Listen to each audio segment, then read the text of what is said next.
Welcome back to Beards and Brews. This week's review is going to be Evil Dead 2, aka known as Dead by Dawn, aka Dead Harder, aka The Chin Again.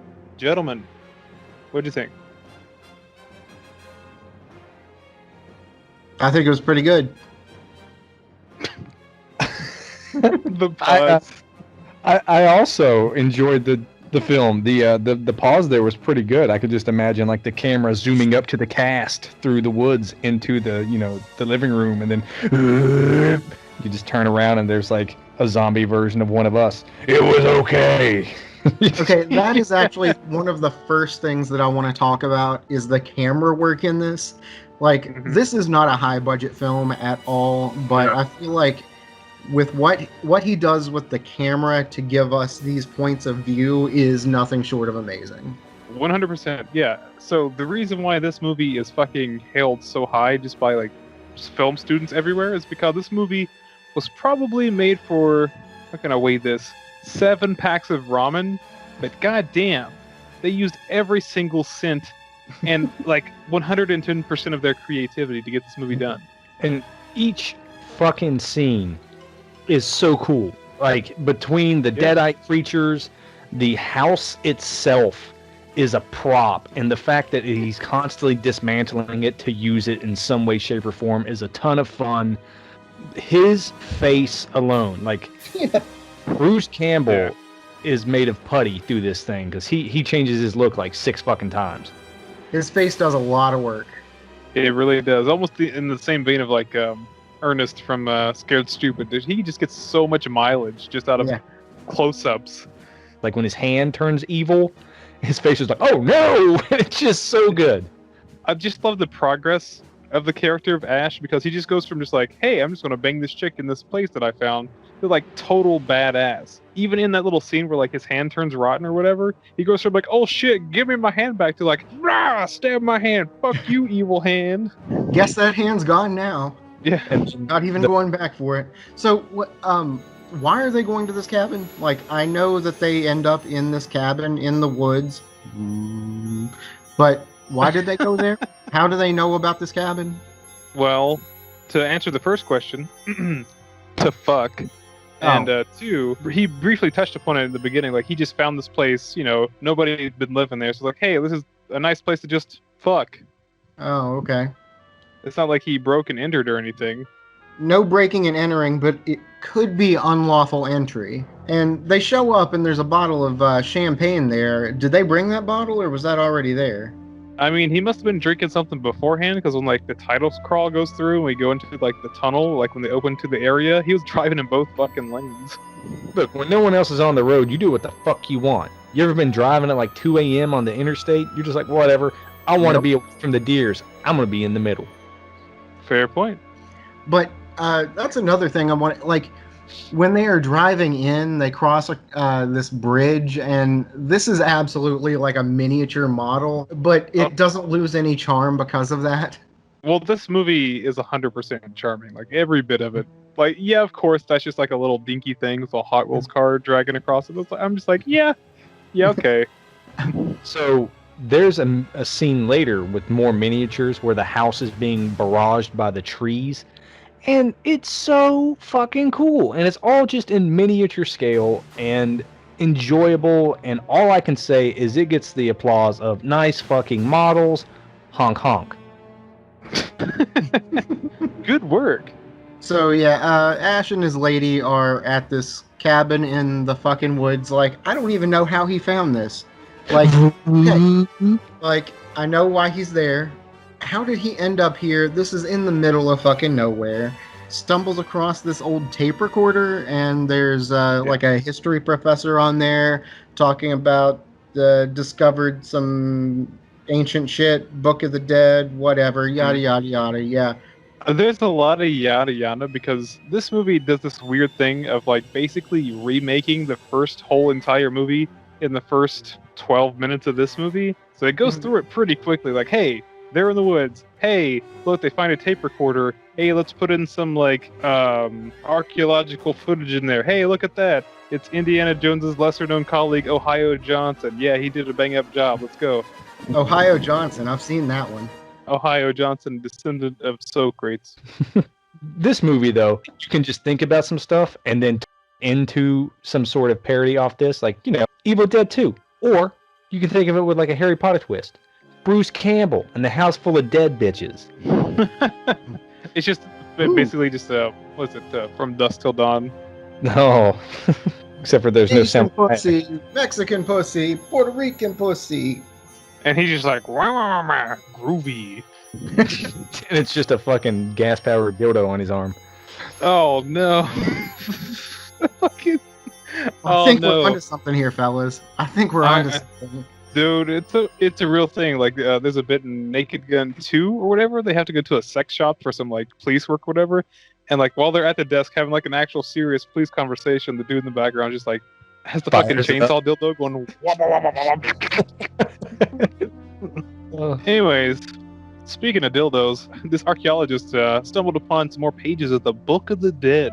Not the cool one from the Mummy, but the gross one with the skin all over it. Yeah, The one from the Mummy is the cool one? Yeah, I don't know. Something about, like, that black gold. I don't know. Pretty cool. It was very fanciful. It was even inscribed to the class of, like, negative 200 BC, and had the yearbook picture of Emotep on the front. Oh, that's why he killed the dude. He didn't sign his yearbook. Dang. More like that's the Emotep. Yearbook. Or I'll curse you. Curse. Mommy, curse.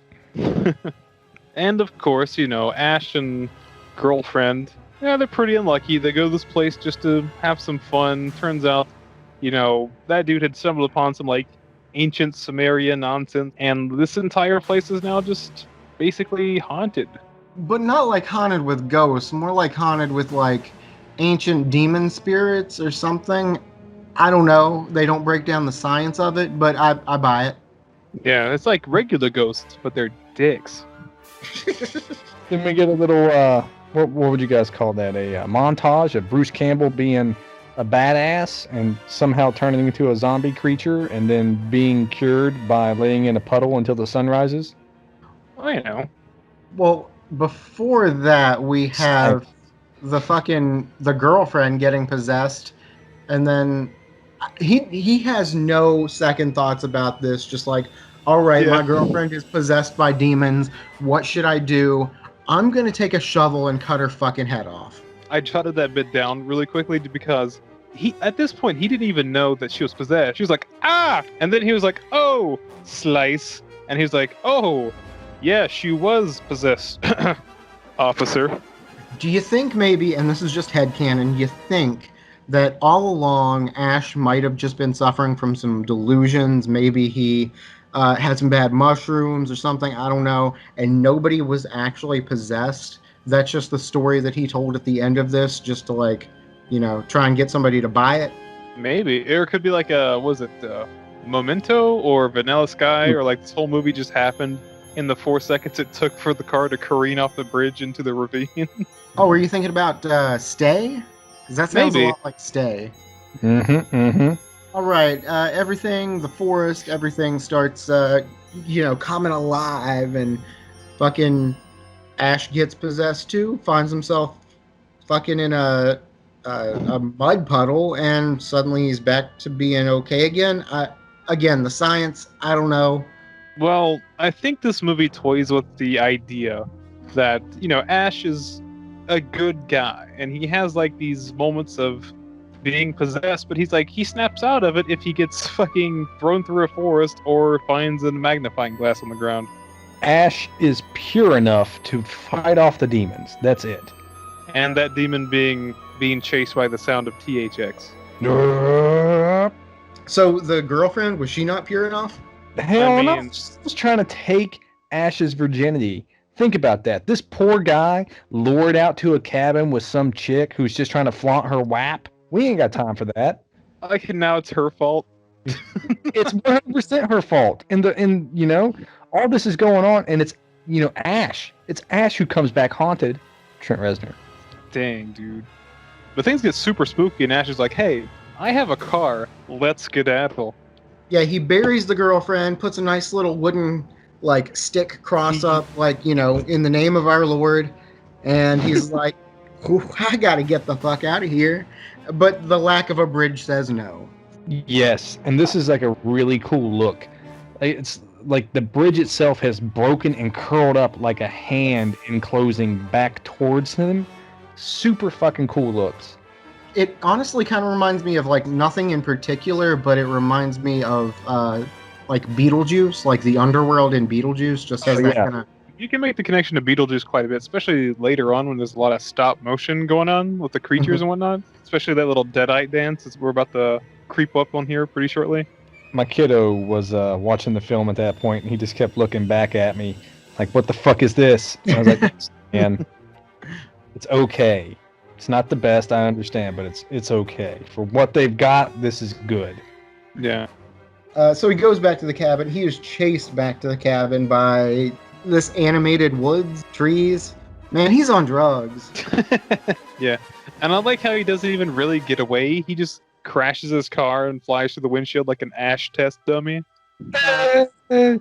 But you do get to see, like, once he gets there, like, as he's going back into the cabin, one of those really interesting, like, point of view camera shots, like you were in the point of view of the monster, the demon, or whatever it is, like, lurking up onto the cabin. It's sort of like Jaws, only a lot faster. Like Jaws, but faster. That's gotta be the fucking tagline for the box art. I think the next thing that we see once Ash gets back to the cabin is Annie. Annie, are you okay? Are you okay? She's back from her expedition. Annie is the daughter of the old man who lives in the cabin. She is who found those extra pages, I guess. One thing that makes me kind of chuckle is that, like, while hell is just breaking loose for Ash at this cabin, it's just the movie's like, B-plot. Yeah, let's do a hard cutaway to see what's going on over here. And it's this lady who has a chest literally as big, maybe the same chest, who knows, as John Candy in Planes, Trains, and Automobiles. Oh, jeez. I mean, I'm not talking about her breasts. I'm talking about the chest, her luggage. No, I chuckled because later on in the movie, like, they really need some help getting this stuff across the forest, and they happen to run into, like, hillbilly guy and woman who's also cast in this movie. And it's like, hey, you know, for $100, you know, I'll take all your stuff over there. Only noticing her purse and that little page from the book, and they're like, okay, deal. And then hard cut to him with that giant moving chest on his back, just like fucking breaking his spine trying to get it across the way.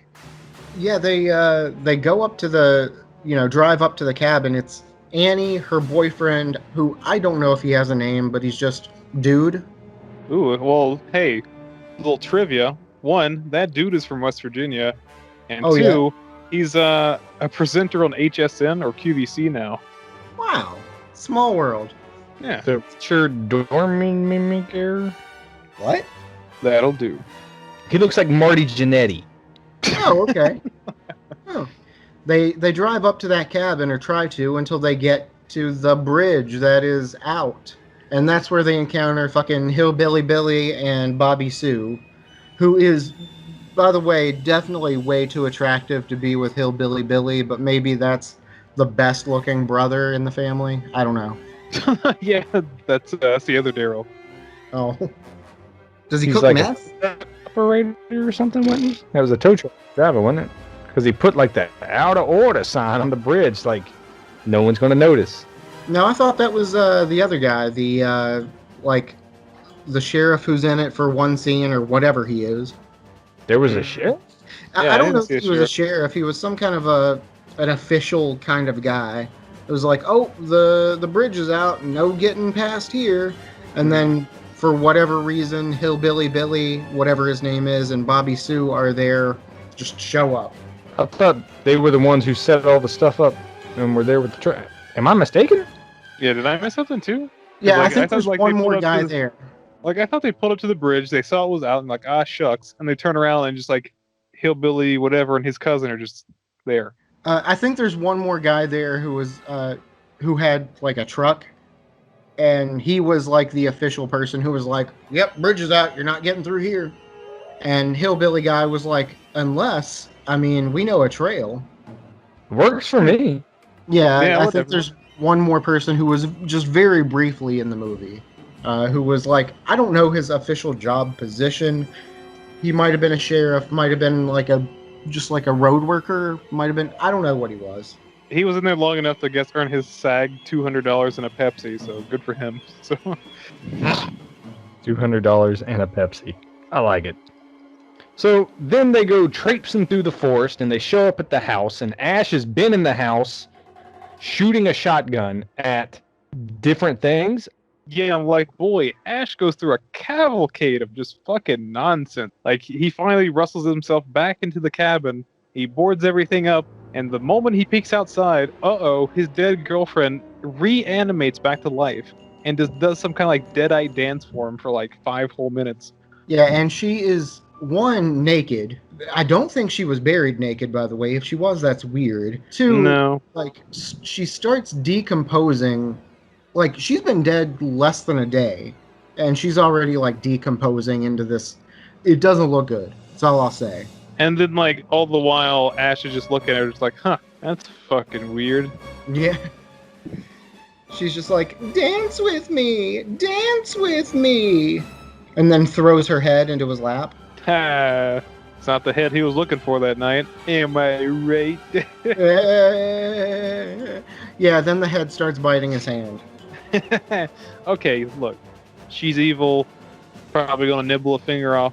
But damn, it's hilarious just watching him slap that fucking dummy head all over the place. It reminded me the bit in Critters whenever the critter jumps on dude's crotch and he's like, oh my god, and he's just trying to hump it off and just doing stupid shit. Yeah, same energy for sure. Like, he like smacks that head all over the cabin, like breaks back outside, starts slapping it on every tree, just trying to get the like if you have something sticky on your hand, he's just trying to rub it off on something. Yeah.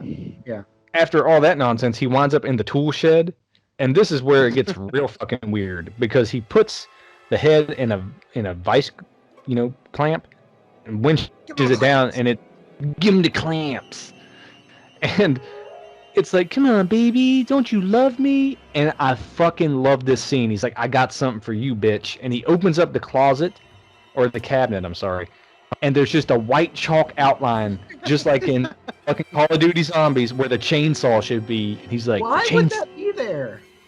So you know where the chainsaw's supposed to go when Like, you're who done just with it. draws an outline behind their chainsaw? Like, oh, gotta remember to put that back right there, I mean, it Don't seems wanna like get- something really handy you would need later on. Nah. extremely handy. Give him the clamps. And this is like one of those parts where this movie goes from just like, wacky comedy to like, yeah, this is like full blown horror, because it goes from like, oh man, this is hilarious, to like this crazy fucking drawn out red scene when he like chops her head in half or whatever with a chainsaw. Like the blood spatters on the light and everything in the room's just red, and he just zooms in on his face, this fucking crazy look on it. I was like, damn, man. This movie's great, like how it handles tone. It's fantastic. It gets really gory real quick. He finds the chainsaw and just straight up chainsaws this decapitated head in half. It's beautiful. And it's just like a fountain of blood. It almost reminded me of that bit from Dracula Dead and Loving It, where he puts the stake in the lady's heart. Like, by the end of it, he was just like, just enough. yeah. But, like, he goes inside the house, and he starts just losing it 100%. Like, everything in the house is possessed and laughing and going nuts. And this, to me, is one of the best scenes in the movie. Like, the fucking deer head is turning and laughing. The lamp is bobbing up and down. And Bruce Campbell, I don't know if it's ad-libbed or whatever, he just picks the lamp out of all the things that are going nuts, and he starts bobbing up and down with it. And then he stops, and it stops. And then him and the lamp share a laugh. I mean, 10 out of 10. Yeah. My Now- favorite thing, like at the beginning of that going on, maybe not at the beginning, but he's trying to, I guess, gather himself. He's like, I'm fine. Wait, no, it's not fine. We just cut our dead girlfriend's head in half with a chainsaw. We're not fine. Okay, so you're talking about that scene. That is fucking cool.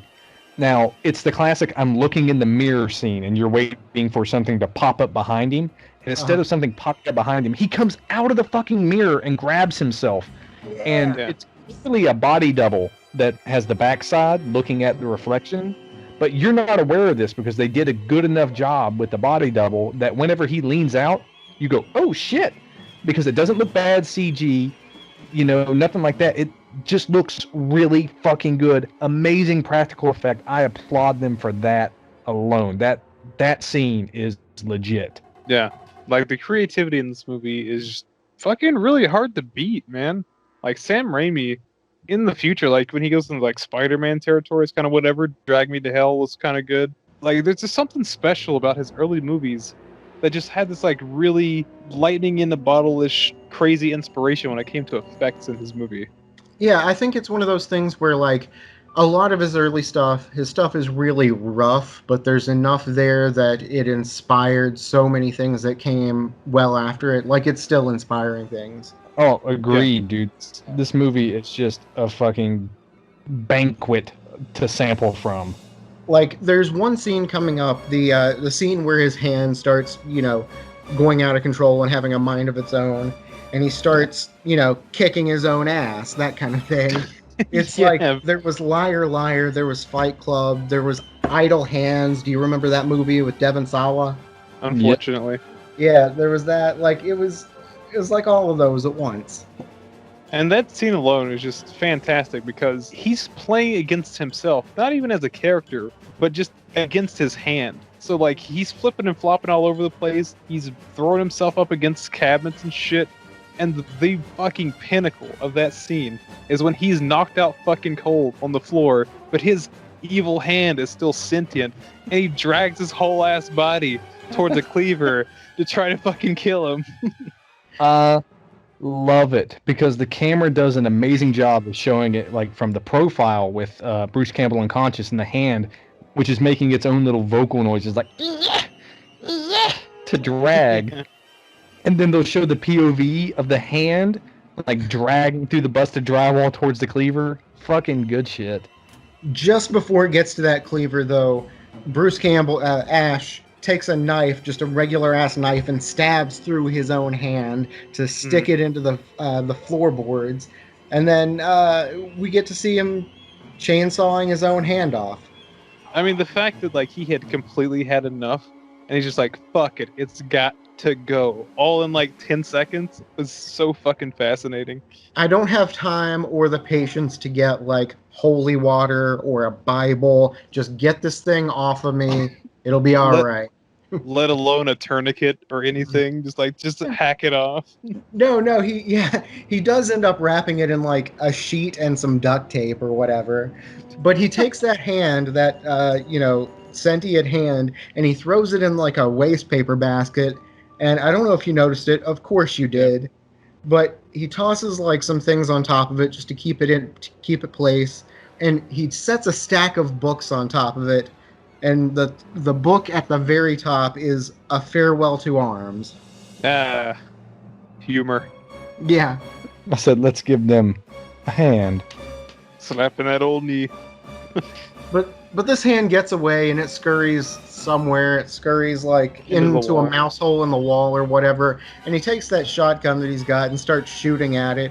And he thinks that he has it because he sees a little bit of blood coming out of the wall. And that just turns into just this. It's a ridiculous amount of blood. Where does this blood come from? I don't know. But it's like a blood waterfall.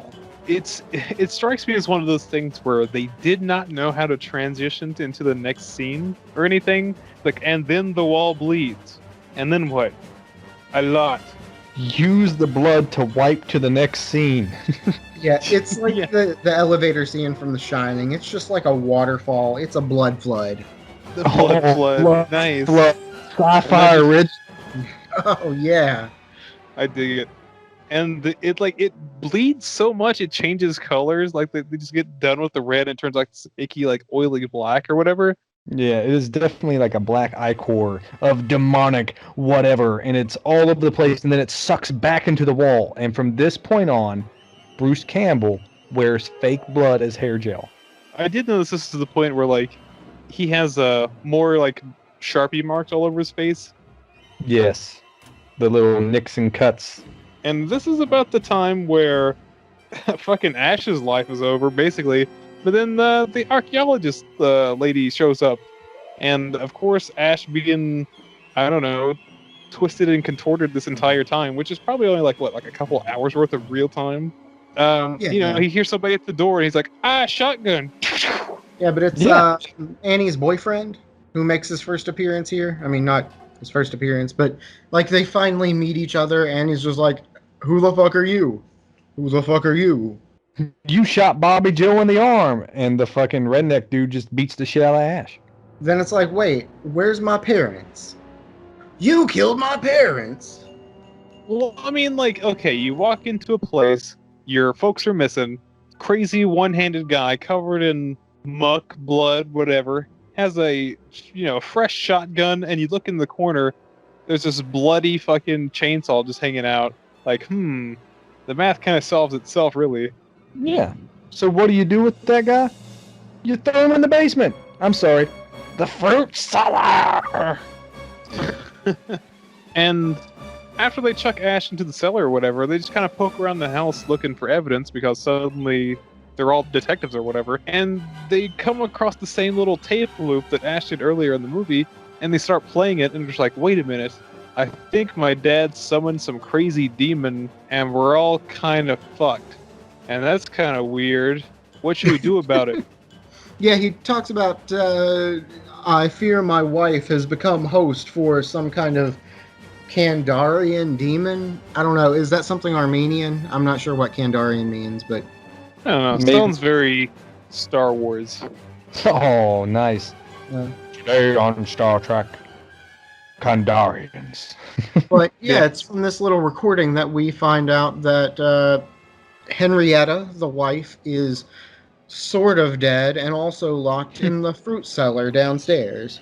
Yeah, and the camera quick cuts to her coming out of the earth in the cellar, her Dan Aykroyd from Nothing But Trouble, and to be honest, that's just not standard behavior.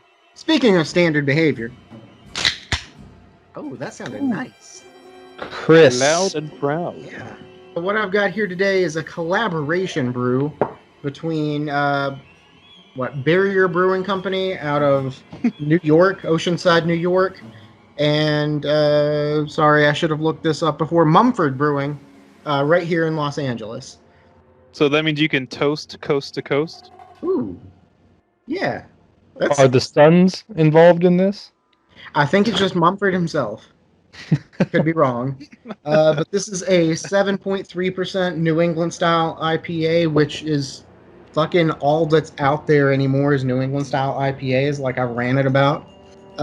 This is it's a opaque, absolutely opaque, hazy, looking like a milkshake, fucking yellow gold color.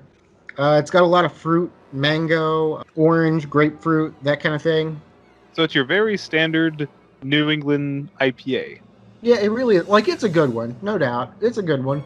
But it's like your very standard good New England style IPA. It's got a lot of mango and citrus, and it's very hoppy, but the bitterness is really reserved. It's more in line with like the fruity, citrusy, grapefruit, orange, mango, tropical IPA flavors. It's good. It's just what's fucking everywhere right now. I mean, Pawtucket Ale. What are you gonna do?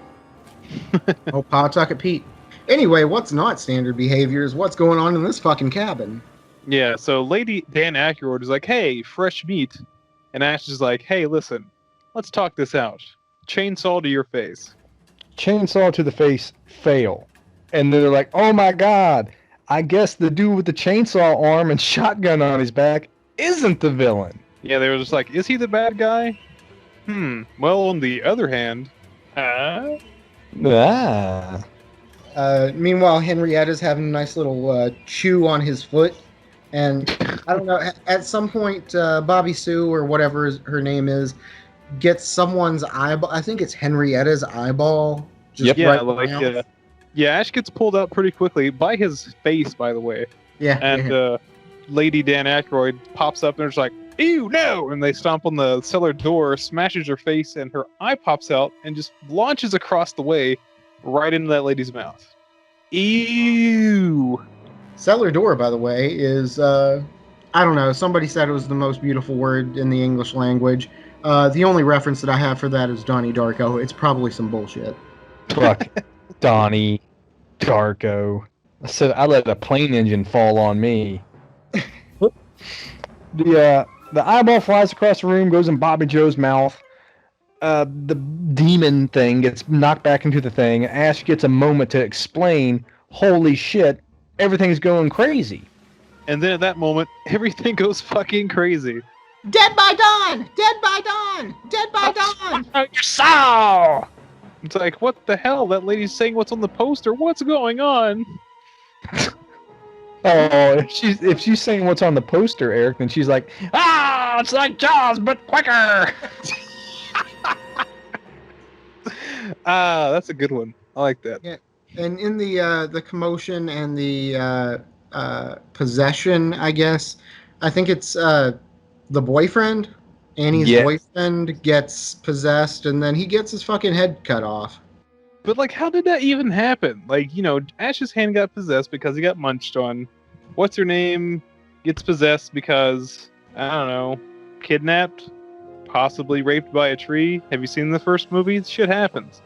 But, like, he was just standing there, like, looking at a wall. He's just like, ah! Just, like, for whatever reason.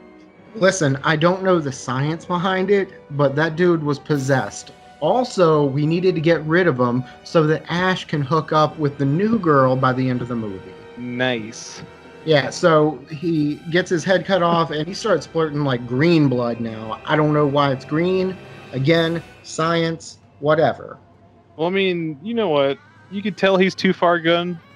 Hang on. I was like, you know what? What the fuck is wrong with me?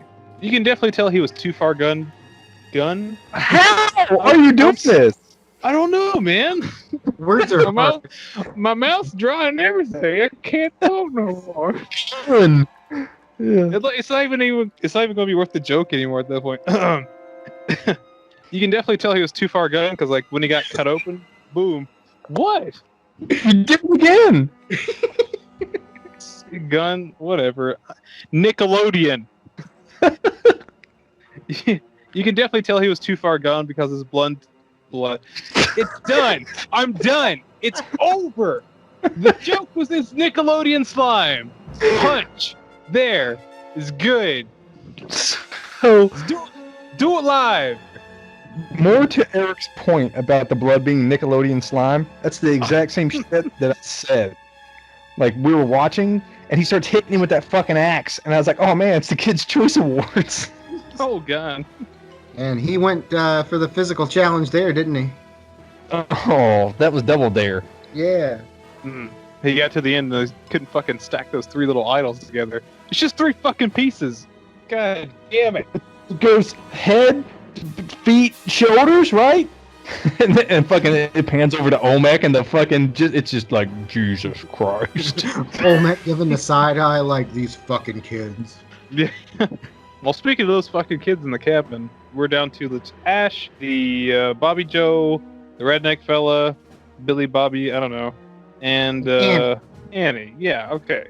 Man, all that hubbub and we're only down one person. Man, fucking Ash needs to start murdering more folks. But it picks up pretty quick because a door squeaks open and they're like, uh-oh, what's going on in this room? And the redneck, he's all Mr. Hi, Maya, you're so curious, you go check it out. And then they walk in the room and nothing's going on. And you get a jump scare from the redneck coming in the room. He's like, I told you wasn't nothing going on in here. Thank God you're holding my hand, baby. I ain't holding your hand. Tarnation! It's a demon hand. I like how there's like a little bit of Raising Arizona in there. Oh, baby. A little bit, yeah. So she flips her shit, in the same vein like Ash did with like what's her name's head on his hand. She just goes out to the fucking woods. Smart move, I guess, whatever. And the woods are all possessed, and they're just immediately just like, fresh meat. Which is really unfortunate because the Bobby Joe's boyfriend, he's like, where's my baby girl? She's out there and we're going to get her. And Ash just kind of turns and looks at him and goes, she's been traped. Yeah, nope, she's done. Raped. And I feel bad for the guy because he's like, where'd she go? And Ash is just like, she's probably, well, dead. And he's just like, but that was the best I could get. Oh, boo! You are not wrong.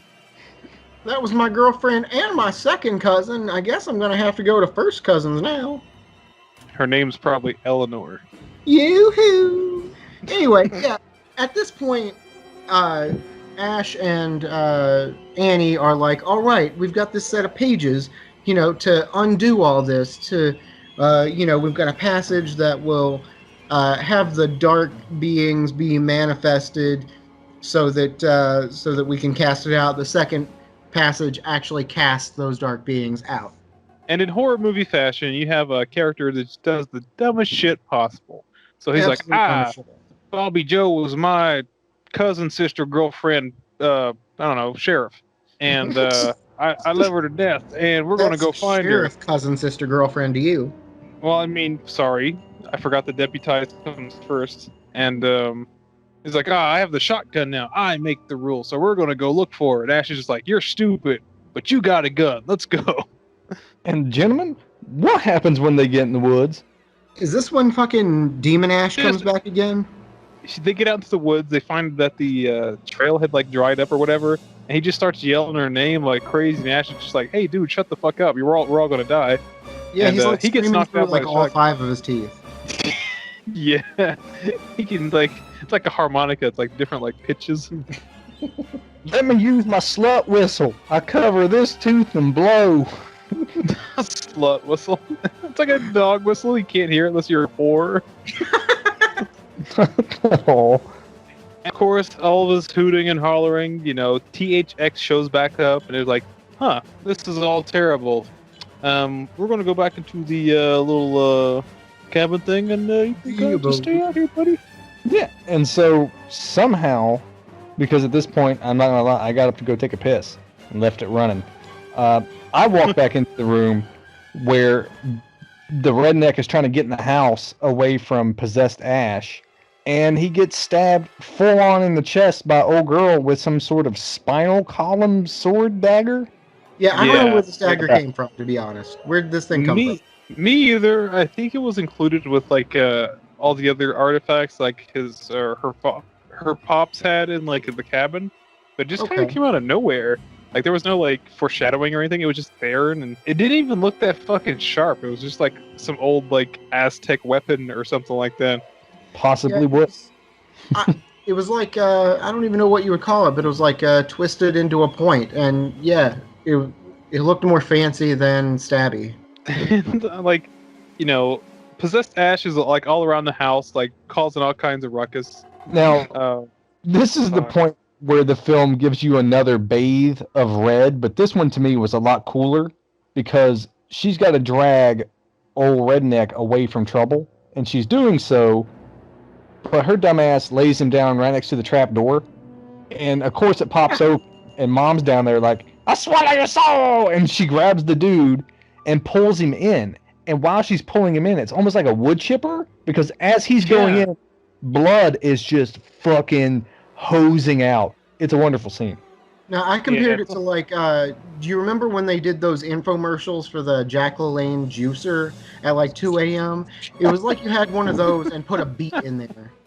Like, that poor man, he turned into tomato soup. Yeah, and then Ash breaks in the house and he's getting ready to kill her, but he finds like his necklace and he goes, "I loved somebody for like 20 minutes in the movie before, remember? Now I'm okay." And Annie, are you okay? He's like already like hopped up on whatever adrenaline because she immediately picks up the axe and still tries to like chop his head off or whatever. He's like, "Hey, listen, lady, I'm okay. I'm okay. God damn it, I'm okay. Stop." That's one of the funniest bits whenever he's like, "I'm fine," and she goes, "Okay," and then he relaxes and shuts his eyes against the wall, and then the axe is like ka-chonk right next to his head. He's like, "God damn it, I said I'm fine." What if she had better aim? Then this would have been the end of the movie. Oh, it's almost like that bit from Dumb and Dumber where he had the bulletproof vest. Like, what if he got shot in the face? But yeah, they got to go back into the cellar, or Ash has to go back into the cellar where Mom is to get those pages. Fucking Hillbilly Billy's down there too, or at least he was. He got Was he chewed? swallowed and regurgitated this blood. Yeah, I like how he just wound up being just like a Halloween Fright skeleton with a pair of overalls. Oh Yeah, man, he looks like a miniature version of that 12-foot Halloween skeleton from Home Depot. Eric. What? You mean a regular size skeleton? Here we go. Going like this. Where'd Billy Bob go? He was eaten by a demon. Chewed or swallowed? Juiced. Oh, that's good. I like the line. I like that moment. Like you mentioned, there's like old dusty pages from a book, and like he picks them up off the gross ground and tries to wipe the bit of Billy like off on his arm. Like it's okay. Like yep, all right, cool. I think we forgot the part where he fucking straps the chainsaw actually to his arm. I think at this point it's assumed. It's a given. All right. So he straps Yeah. a fucking chainsaw attachment to his arm, and we get probably my favorite line from the whole movie. He just looks at it. Groovy. Oh, Could be gravy. I just wanted to take it. Just take it away. So, the whole groovy thing, I remember before I'd ever seen this movie, I played Earthworm Jim, and I loved to say groovy just because Earthworm Jim would say it. And then, getting to see this later in life and hear Bruce Campbell go, groovy, you go, all right, cool. I like that too. Yeah. It's kind of like when you realize like all the shit that fell out of Duke Nukem's mouth are just all like movie phrases. Yep. Well, that just makes it even better. Yeah. So, this is where we get like the beginning of Ultimate Ash. Now, at the beginning of the movie, you see Bruce Campbell. He's in a blue shirt, khaki-ish pants, whatever. Nothing super special about the guy. Yeah. At this point, he is missing a sleeve. He is covered in viscera and gore. He's missing a hand that he has now replaced with a fucking chainsaw. He has a double-barrel shotgun that he has sawn down. And he is just ready for anything. Yeah, we go from like the Ash at the beginning who's scared of everything to him just be like, fucking bring it on! And then, takes a swipe at like level 2 Dan Aykroyd lady swirling around the fucking ceiling or whatever. Yeah, dude. And then she grows like the elongated neck, and he's like, what the fuck? And she's like, this isn't even my final form yet! And so he just changed that. Your soul! I'll swallow your soul! Swallow this. Boom! Double barrel to the head. Fucking explodes in a really cool fucking scene. Yeah. I feel like if the movie ended right there, it'd almost be like too fucking pump worthy. It's just like such a bro moment. Just like, oh yeah, fucking Ash, credits up to like heavy metal or whatever. Yeah. Oh, Yeah. like blows up the head, and he just looks at the camera, blows the smoke. Groovy. Just cuts. But that is not how it ends. Old girl, in the meantime, has been trying to recite half the Necronomicon gibberish, and she has summoned up Ultra Mega Tree. Oh, he is legend. And he comes busting through the door. Yeah, like she summoned exactly half, which was the worst thing that you can do. If you summon both halves, then they're cast out. If you summon one, then it's made into a physical being, and it can kill you. It was just one of those moments where she was reciting her like little cryptic message, and there's like, "Hey, choose your destructor," and she was like, "What? Oh fuck, rapey tree demon." Yep. It's like she got halfway through and was like, I need a break from all this reading. Or a break for being stabbed in the spine. Ah, you dumb bitch. Fucking thing from Adam's Family comes crawling up on her somehow with the fucking that dagger she killed the redneck with and stabs her, and she's able to mumble jumble out the last little bit of the Necronomicon's secret spell while Ash is engrossed in this fucking epic battle between this completely practical semi-animatronic fucking tree beast with like a rounded madball head of teeth, and it looks so fucking cool. Yeah, I don't know what they good did here. stuff. Like, there's some animatronics. It's all practical effects. I mean, 1987, of course it was, but it looks really cool. It looks really fun. These guys look like they had a lot of fun just working with all of this. Yeah. And what are you going to do but plunge your fucking chainsaw into this British monster? Its blood sprays out upon you, and then old girl finishes out her incantation. And if you're wondering why I said it's British, number one, it has bad teeth. Number two, its blood is blue. Oh, is that a reference to The World's End? Is it? No, too far. It's a good movie though. I don't know, but there's a reason that we suddenly end up in fucking Monty Python.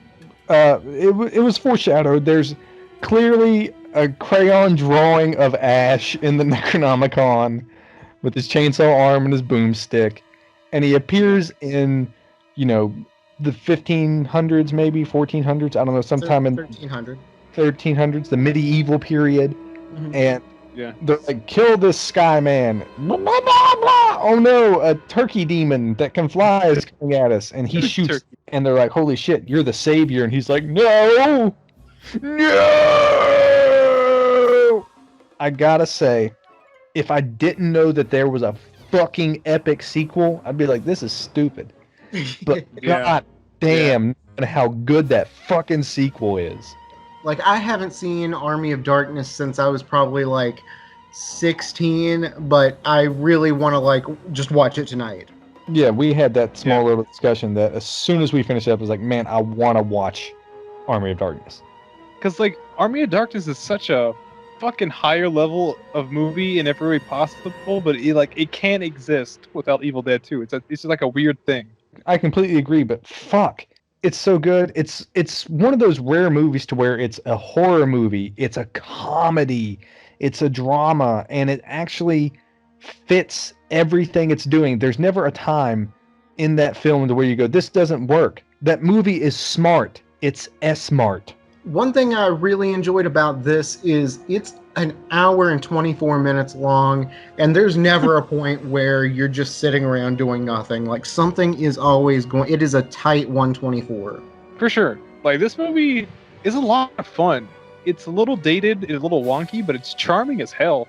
And it's crazy, but it's not so wacky you're put off. There's just something about it. It's not entirely campy. There's just something so genuine about it. In the filmmaking and its execution, it's just like, it's always a great watch. I really feel like if they would have had a couple of better actors, not Bruce Campbell, mind you, Gotta he's have fucking phenomenal. He's phenomenal. Other than that, man, I've never seen a movie where literally everything gets used. The wall, it gets used. The fucking piece of wood that separates the island for the kitchen gets used. The windows, everything, the literal floorboards, everything in this house, this cabin, is used, and it has its purpose and it has its moment, which is insane to think about. Yeah, they wasted nothing. They used everything that they had there practically. They used every minute that they had. There wasn't just any like sitting around, filler time to, waste time. They got what they wanted to do. They did it. It was done. It's very visually appealing, not in like a CGI way, but everything as far as practical effects is really fun looking. Every scene is fun. I just had a really good time, and I could see that the actors and creators of this film had a really good time too. Yeah. I can't recommend it enough. This movie is just the perfect culmination of budget and creativity. That's what makes it work. And there you have it.